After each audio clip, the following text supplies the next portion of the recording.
1972년 어느 날 평양에서 개성으로 김일성 도로를 건설하는 중 도로에 아스팔트를 까는데 한쪽이 푹 꺼지는 일이 있었습니다.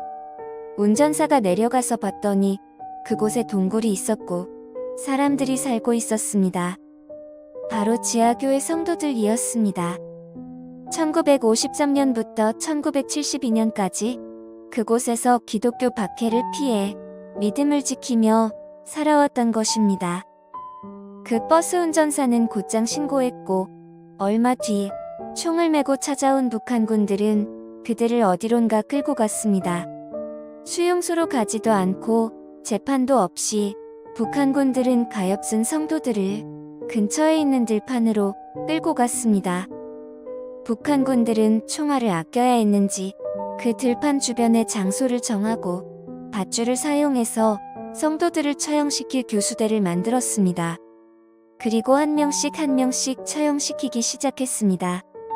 그들이 얼마나 잔인한지 어른들은 두고 아이들부터 먼저 죽이는 것이었습니다. 13살 된 한 사내 아이의 차례가 되자 아이는 엄마를 불렀습니다. 그 아이의 목에는 밧줄이 걸려져 있었는데 손을 뒤로 묶으려고 했을 때 엄마를 부른 것입니다. 두려움과 공포가 엄습하고 죽는 게 무서웠을 것입니다. 사형 집행자는 짜증이 났는지 아이에게 조용히 하라고 시켰고 아이 엄마가 누구인지 앞으로 나오라고 큰 소리로 명령했습니다. 그러자 뒤쪽에서 아이 엄마가 터벅터벅 걸어 나오면서 자신의 아들에게 이렇게 말했습니다. 예수님 만나러 가는 거야. 괜찮아. 그 말을 들은 아들은 엄마에게 네 엄마 라고 씩씩하게 대답을 했습니다.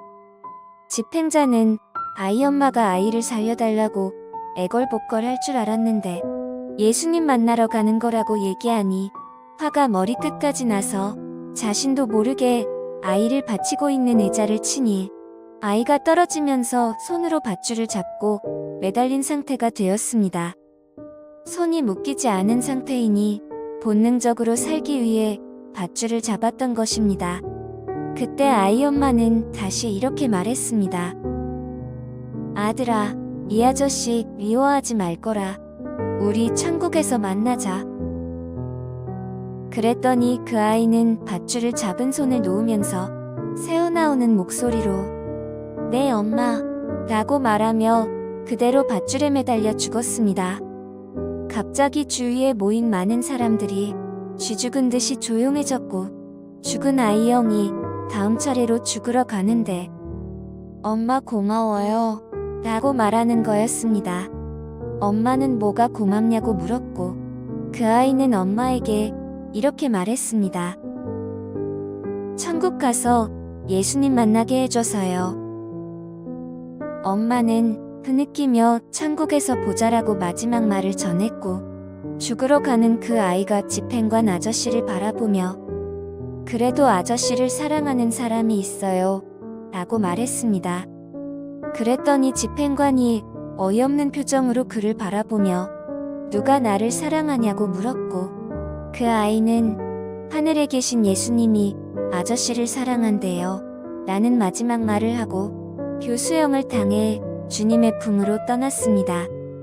그 후로 그 두 아이의 어머니가 교수형을 당했고 그곳에 있는 모든 지하교회 성도들이 한 명씩 한 명씩 교수형에 처해져 목숨을 잃었습니다. 그리고 마지막으로 목사님이 남게 되었는데 북한군들은 그를 반동분자 괴수로 몰아세우며 교수형으로는 부족하다고 아스팔트 한가운데에 눕혔습니다.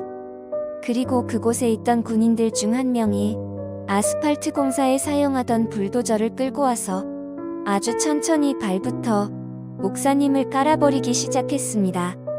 목사님은 너무 고통스러워 발악을 하며 소리를 질렀습니다. 그런데 무릎을 지나 그 위로 넘어가는 순간 목사님은 찬양을 부르기 시작했습니다. 혼자서 큰 소리로 찬양을 부르기 시작한 것입니다. 그렇게 목사님은 목숨이 끊어지는 그 순간까지 찬양을 부르다가 그곳에 있던 지하교회 성도들 중 마지막으로 순교의 길을 떠나셨습니다. 거의 20년 가까이 숨어서 목숨 걸고 신앙생활을 해오던 그들은 결국 마지막까지 예수님을 부인하지 않고 승리자로 남아 예수님을 위해 목숨을 바친 영광의 순교자가 된 것입니다.